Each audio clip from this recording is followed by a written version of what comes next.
President Donald Trump's oldest son released a series of private Twitter exchanges between himself and WikiLeaks during and after the 2016 election, including pleas from the website to publicize its leaks.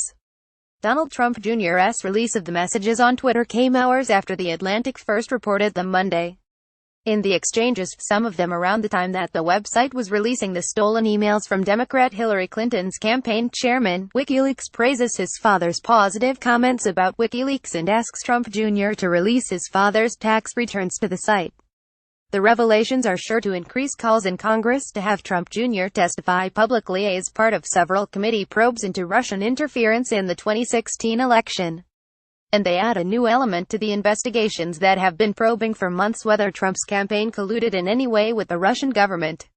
Story continues below. Advertisement. In an intelligence assessment released last January, the NSA, CIA and FBI concluded that Russian military intelligence provided information from the DNC and senior Democratic officials to WikiLeaks.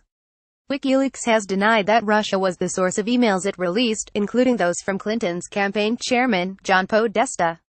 The private messages released by Trump Jr. show him responding to the WikiLeaks account 3 times, at one point agreeing to ask around about a political action committee WikiLeaks had mentioned. He also asked the site about a rumor about an upcoming leak. The messages began in September 2016 and ran through July. Trump Jr. downplayed the exchanges as he released them. Here is the entire chain of messages with WikiLeaks with my whopping 3 responses which one of the congressional committees has chosen to selectively leak, he tweeted. How ironic. Trump Jr.'s lawyers had released the exchanges to 3 congressional committees that have been investigating Russian intervention in the 2016 election and whether there were any links to Trump's campaign. In a statement, Trump Jr.'s lawyer said thousands of documents had been turned over to the committees. Putting aside the question as to why or by whom such documents, provided to Congress under promises of confidentiality, have been selectively leaked, we can say with confidence that we have no concerns about these documents and any questions raised about them have been easily answered in the appropriate forum, said Alan Futerfas. Story continues below. Advertisement. Futerfas didn't say which forum he was referring to, but Trump Jr. was interviewed behind closed doors by Senate Judiciary Committee staff in September. A person familiar with that meeting said the private Twitter messages were discussed. The person declined to be identified because the transcript of that interview hasn't been made public. In one message dated October 3, 2016, the WikiLeaks Twitter account sent Trump Jr. an article that included critical comments Clinton had made about WikiLeaks editor Julian Assange and said it'd be great if you guys could comment on push this story. Trump Jr. replied already did that earlier today. It's amazing what she can get away with. 2 minutes later, Trump Jr. sent another message. What's behind this Wednesday leak I keep reading about? Longtime Trump associate Roger Stone had tweeted the day before that on Wednesday, Hillary Clinton is done, referencing WikiLeaks. The WikiLeaks Twitter account never responded, but days later WikiLeaks started rolling out Podesta's stolen emails. After the emails were released, WikiLeaks sent Trump Jr. a searchable link of the emails. Trump Jr. tweeted that link 2 days later, on October 14, 2016, The Atlantic noted.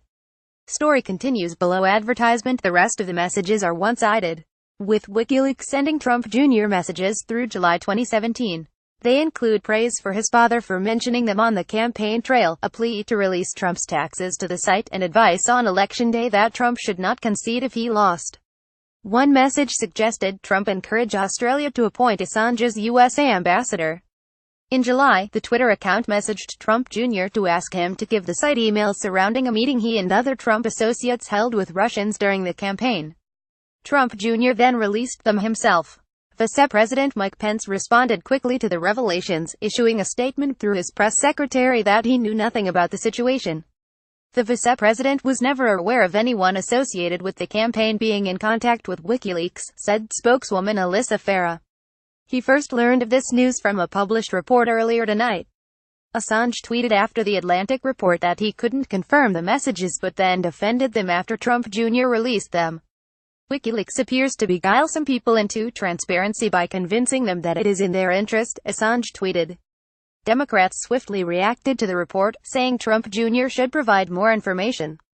California Rep. Adam Schiff, the top Democrat on the House Intelligence Committee, says it demonstrates once again a willingness by the highest levels of the Trump campaign to accept foreign assistance. Schiff also pointed to Cambridge Analytica, a data firm that worked for Trump's campaign and reached out to WikiLeaks before the election about obtaining emails related to Clinton, according to the company's CEO. Democratic Sen. Richard Blumenthal, a member of the Senate Judiciary Committee, said that panel should subpoena the documents and force Trump Jr. to publicly testify. There seems to be no reasonable explanation for these messages, Blumenthal said. Senate Judiciary Committee Chairman Chuck Grassley had said he would call Trump Jr. to publicly testify after the private interview in September. But negotiations over witnesses broke down last month amid disagreements with Democrats on the panel. The House and Senate Intelligence Committees are also expecting to interview Trump Jr., but those interviews are expected to be behind closed doors.